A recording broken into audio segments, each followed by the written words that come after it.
Par la suite, on va essayer de réaliser une vue éclatée de notre modèle.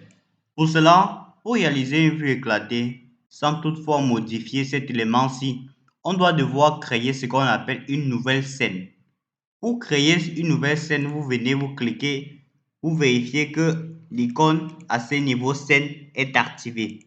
Une fois cela activé, vous venez juste ici là, sur scène. Vous cliquez sur, vous sélectionnez le nom de votre scène. Je vais par exemple écrire vue exploser. Je clique sur OK. Vous voyez comment et je clique sur fermer. Vous voyez comment notre figure apparaît. Tous les changements effectués ici n'impacteront pas notre assemblage à l'extérieur de la vidéo. Par la suite, pour réaliser une vue éclatée, il y a plusieurs techniques. La première technique tout simple consiste à déplacer les entités un à un comme ceci. Vous pouvez voir. Là, je sélectionne juste un élément et je le déplace. Puis, si je souhaite déplacer cet élément-ci, je sélectionne et je déplace mon repère. Et si je clique là, pour le déplacer, je vais par exemple le déplacer de manière verticale. Je vais également réaliser un tutoriel sur SolidWorks. Pour ceux qui sont intéressés par le logiciel SolidWorks, ils n'auront qu'à consulter la page pour trouver comment réaliser une vue éclatée sur SolidWorks. Vous pouvez observer comment, ça c'est la première méthode qui consiste à réaliser une vue éclatée. Je vais vous montrer la deuxième méthode. La deuxième méthode est tout simple. Il suffit juste de venir cliquer là sur vue éclatée. Mais cette façon-ci est très désordonnée, puisque le logiciel va faire une vue éclatée de manière aléatoire. Je peux sélectionner là, ici le produit fixe, je sélectionne comme produit fixe. Je mets appliquer, vous voyez comment le logiciel disperse automatiquement ici. Je clique sur OK, le logiciel disperse automatiquement mes pièces. Pour les modifier, je n'aurai qu'à cliquer là, comme ceci. Vous voyez? Mais puisque je ne veux pas que cela influence par la suite la mise en plan, je vais annuler cette opération. Vous pouvez également créer une autre scène pour faire la même opération. Par la suite, on va essayer de réaliser la mise en plan de cet assemblage. Pour la mise en plan, on pourra faire la mise en plan de la vue éclatée et de roulement en complet. Pour cela, on va venir au niveau de conception mécanique. On sélectionne d'abord le produit, puisque c'est important. On vient au niveau de conception mécanique drafting. Ici, pour la mise en plan, il y a plusieurs techniques que le logiciel nous offre. Vous pourrez faire des mises en plan automatiques, comme celui-ci avec les vues qui apparaissent automatiquement, ou bien le faire par vous-même. Pour la première méthode, je vais sélectionner les vues automatiques. Je sélectionne là, je clique sur OK. Vous allez voir comment les vues automatiques vont apparaître. C'est-à-dire la vue de dessous, la vue de droite. Et voilà l'atelier drafting qui apparaît.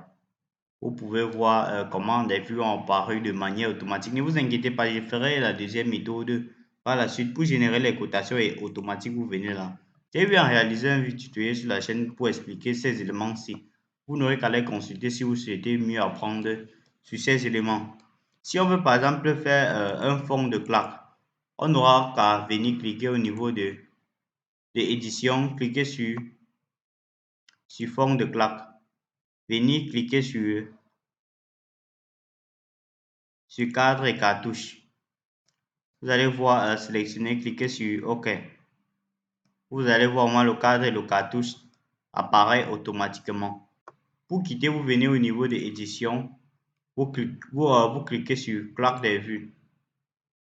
Par la suite, on va essayer de réaliser une numérotation. Pour réaliser également la vue de notre second tasse, de notre vue éclatée, on va devoir créer un nouveau claque. C'est-à-dire, on va venir au niveau de insertion, cliquer sur dessin, cliquer sur claque, cliquer sur nouveau claque. Voilà le deuxième claque qui apparaît. Pour importer un élément, on va venir au niveau de vue isométrique. Venir sur la fenêtre, Rodor, puis venir sur vue explosée. La première vue, c'était ce que je faisais pour préparer la vidéo. Sélectionnez vue explosée, cliquez sur n'importe quel élément ici. Vous allez voir, moi, la vue explosée va apparaître directement. Pour le manipuler, vous n'aurez qu'à cliquer comme ceci, le manipuler, le tourner et faire plein d'autres trucs. Je vais par exemple prendre cette position-ci. Je clique juste là pour valider. OK. Si je souhaite agrandir, puisque je vois c'est très petit, et je clique là, je clique sur propriété. Au niveau d'échelle, je prends par exemple une échelle 3 sur 1. J'applique. OK, vous voyez comment ça devient plus grand. Par la suite, je vais essayer de faire les numérotations de chacune de ces entités-ci. Pour réaliser les numérotations, on va venir d'abord au niveau de Product. On va cliquer au niveau de générer les numérotations. Si vous ne trouvez pas, vous allez venir cliquer ici sur Outils et Structure. Cette icône-ci va apparaître. Je clique ici sur Gérer les numérotations. Puis, je viens cliquer au niveau de Produits. Je clique au niveau de Produits. Je sélectionne l'élément que je veux. Je vais par exemple cliquer sur OK. Vous pouvez prendre les numérotations 1, 2 ou ABC selon votre convenance. Pour cette vidéo, je vais prendre 1, 2, 3 avec les numéros. Je clique sur OK. Puis je vais venir au niveau de Analyse. Je vais cliquer sur Nomenclature. Puis je vais cliquer sur Définir des formats. Ici, là, je vais, puisque moi, pour cette vidéo, je vais uniquement faire une numérotation avec des noms. Je clique sur Nom, j'ajoute. Et également avec des numéros. Je clique sur Numéros, j'ajoute. Je vais supprimer tous ces autres signes. Je clique sur Supprimer, je l'enlève.